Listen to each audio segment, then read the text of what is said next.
Salve, salve, careca na área aí, meus queridos, como que vocês estão? Hoje a gente vai falar sobre 5 pontos interessantes sobre ações do Banco do Brasil, beleza? Se inscreve no canal, deixa o like, tem alguma dúvida, sugestão, dica, comenta aqui embaixo, beleza? Bora lá! Bora lá, galera. Estamos aqui no nosso queridinho Status Invest, né? Como sempre. E vamos trocar uma ideia sobre 5 pontos interessantes. O primeiro que eu gostaria de trocar uma ideia é sobre o P sobre VP, que é esse cara aqui. O P sobre VP do Banco do Brasil, ele tá em 0,60. Lembrando que se você não sabe o que é o P sobre VP, a gente já tem um vídeo aqui no canal, o editor vai deixar aqui, você já consegue assistir e já voltar preparado para compreender, beleza? Mas de modo geral, o que isso aqui quer dizer? Quer dizer que para cada, por exemplo, 100 mil de patrimônio que o Banco do Brasil tem, você está comprando por 60 mil, ou seja, você está comprando por um valor menor. Então, tecnicamente, isso daqui poderia ser uma margem de segurança, porque você está comprando algo que vale mais por menos, como poderia ser um risco também. Então, vai de você avaliar cada passo. Mas esse daqui seria uma métrica interessante de um ponto interessante das ações, que ela está sendo trabalhada com um deságio frente ao valor de patrimônio dela. O segundo seria o PL. O que é o PL? É o preço dividido pelo lucro. Então, o que esse PL de 4,72 diz pra gente? Em teoria, em 4,72 anos, o lucro da empresa seria capaz de devolver o capital investido. Então, se 100% do capital fosse distribuído como dividendo, em 4,72 anos, você teria o seu patrimônio investido de volta. É bacana compreender aqui que aqui é lucro e aqui não é dividendo, beleza? Então, não é 100% dos lucros que eles são distribuídos. Tem uma obrigatoriedade de 25%. Cada empresa define mais ou menos o seu padrão de distribuição, mas é bacana só para não compreender de forma errada, beleza? Senão você vai estar achando que você vai estar investindo e retirando seu capital em 4,72 anos. Não é isso. Porém, se de fato fosse 100% de distribuição do lucro, aí aconteceria esse cenário. Mas o que é bacana da gente avaliar é o seguinte: o lucro da empresa, por mais que ele não esteja sendo distribuído para o sócio, o que acontece? Por mais que ele não veio para o meu bolso, ele ainda existiu, faz sentido? Então ele ainda está lá dentro. A empresa consegue utilizar ele com marketing, com novas tecnologias, com novas estratégias. Então, assim, o bacana é a gente pensar que, se fosse de fato distribuído, já se pagaria super rápido. Mesmo não sendo ainda distribuído na totalidade do lucro, o que acontece? A empresa ela ainda gera um baita caixa para ela poder ir trabalhando as operações dela, beleza? Então, por isso que eu falei que é um ponto interessante esse indicador. Dando uma sequência aqui, o terceiro tópico seria o Dividend Yield. O Dividend Yield do Banco do Brasil, nesse atual cenário, hoje é dia 8 de janeiro de 2022, está em 7,92%. Então, esse daqui entra naquele caso que eu falei. Nem 100% dos lucros são distribuídos, entendeu? Então, aqui a gente conseguiria até tá vendo o payout, aqui ó, payout do banco, tá na casa de 31, 36. Então, a média dele é de 35. Isso daqui é o percentual do payout dos lucros que ele distribui. O payout é o que? A quantia de capital que ele vai pegar e direcionar para o acionista. Então, no caso aqui, foi 36,56% dos lucros foi destinado para distribuição de lucros, dividendos, essas coisas. O porquê que é interessante esse yield aqui? Ele já está pagando um yield de 8% frente ao valor de 28,63 por cota. Por que isso daqui é bacana? Se ao longo do tempo os lucros aumentarem, você vai ter o quê? Um yield maior, faz sentido? Mesmo que o payout se mantenha, se o lucro aumenta, você vai ter uma maior quantidade. Então, esse dividend yield aqui, ele fica mais atrativo. E quando a gente compara ele, tem o dividend yield baseado na cota e o dividend yield dividend yield on cost. O que isso significa? É o dividend yield sobre o custo. Então, no caso, esse 28,63, se você tivesse investindo nesse valor, o que ia acontecer? Ao longo do tempo, o dividend yield iria aumentar, o lucro iria aumentar. E esse valor aqui, ele iria ser diferente. Você poderia mensurar ele com base na cota de custo de aquisição e com base na cota atual. Então você iria ter duas métricas de dividendo recebido, beleza?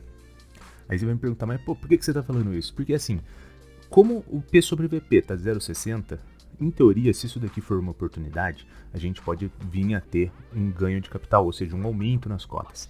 tendo um aumento nas cotas, trabalhando com o cenário de que não aumentou receita, não mexeu no payout, ficou tudo estabilizado.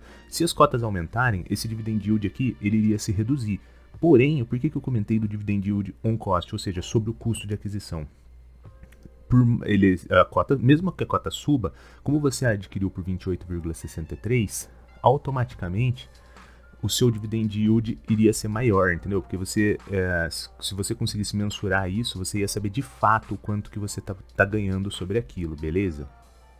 A quarta métrica seria o VPA. O que é o VPA? Valor por ação. Valor patrimonial por ação. Então ele está em 47,72. Como eu já mostrei aqui, o saldo da cotação está de 28,63.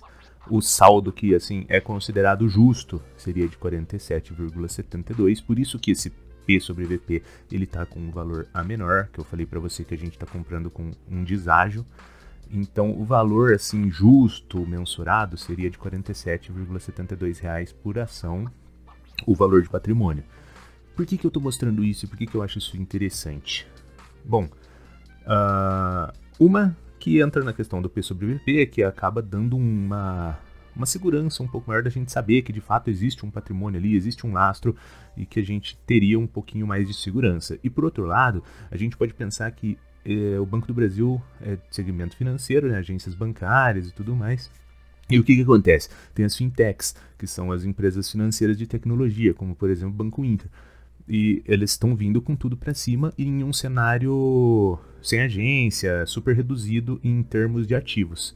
Aí você pode falar assim, poxa, mas será que o Banco do Brasil vai dar conta, vai acompanhar o ritmo dessas empresas de tecnologia financeira? E eu acho esse ponto aqui interessante, porque ele mostra pra gente que o Banco do Brasil ele tem uma certa quantia de valor de patrimônio. Então, ao longo do tempo, se ele precisar fazer um acerto de operação e ele precisar, por exemplo, fazer vendas de algumas agências ou algo do tipo, tecnicamente a gente poderia pensar que isso daqui seria uma injeção de capital direto na veia do Banco do Brasil.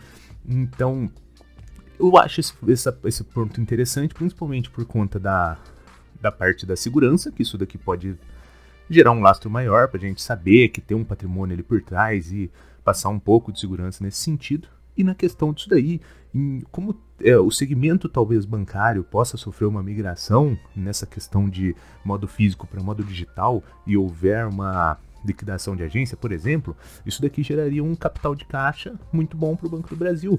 E isso daí se revertiria em duas pontas. Isso daí poderia virar um lucro que fosse ser distribuído, como também poderia virar um caixa para você girar a operação com uma eficiência melhor, beleza? E o quinto ponto seria o payout. É claro que existem diversos pontos, mas assim, eu separei esses 5 para a gente estar trocando essa ideia. E por que eu separei o payout? O payout do Banco do Brasil, a gente consegue ver aqui que ele está praticamente mantendo a média. Então, quer dizer que ele vai aumentar? Quer dizer que ele vai diminuir? Não tem como saber. Todos esses dados que a gente está vendo aqui, eles são dados baseados no passado. Então, o histórico passado é só um norte, mas não quer dizer que vai se realizar, entendeu? Mas assim, o porquê que é bacana da gente falar do payout? Por quê? Se esse payout aumenta, a gente vai retornar o nosso investimento com muito mais facilidade, em um tempo muito menor, entendeu? Então, ao longo do tempo, se o banco conseguir aumentar as receitas, vai aumentar o lucro, e se aumentar o payout também, então a gente tem um retorno de capital muito mais rápido. Então, foi por esse motivo que eu separei a parte do payout como algo interessante para a gente estar olhando. A gente consegue ver que ele já teve alguns momentos com um payout acima, tipo 60%, 40%, mas ele segue uma linha, beleza? Mas o que acontece? Uma hora a empresa ela para de queimar um pouco de caixa. É lógico que agora nesse cenário, como a gente estava comentando sobre as fintechs e tudo mais, pode ser que exista uma queima maior em questão de tecnologia para conseguir fazer esse meio digital um pouco mais fortalecido e tudo mais. Mas ao longo do tempo, se realmente for sobrando muito caixa e não for ter muita destinação para ele, ele acaba podendo ser destinado para a distribuição de lucros. Então esse payout poderia aumentar ao longo do tempo e o que seria benéfico também, beleza? Então esses foram os 5 pontos que eu gostaria de trazer aqui para vocês. Não é uma indicação, não é uma recomendação de investimento, você tem que fazer suas análises e entender, porque no final do dia o prejuízo é seu, então você que tem que ver se faz sentido ou não, se tá de acordo ou não com alguma dessas coisas que eu trouxe. É mais pra gente fortalecer a nossa visão, beleza? E deixa o seu like, se inscreve aí no canal, tem alguma dica, sugestão, comenta aqui embaixo. Beleza, dá essa moral pra gente. Segue a gente lá no Instagram, Careca Investidor.